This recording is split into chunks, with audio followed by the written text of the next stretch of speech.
I began knitting when I was 6 months old.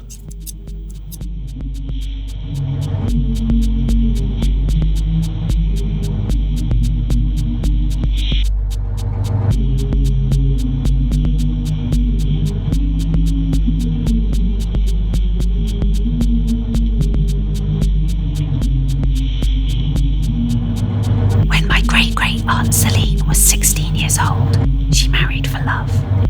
A beautiful boy with razor-sharp cheekbones. They had a great romance, walking hand in hand on the beach, while she admired how the sunset warmed his skin. He was a powerful swimmer, and Celine liked to watch him fool around, splashing in the water. He wrote her love notes and left them on her doorstep. But the love did not last.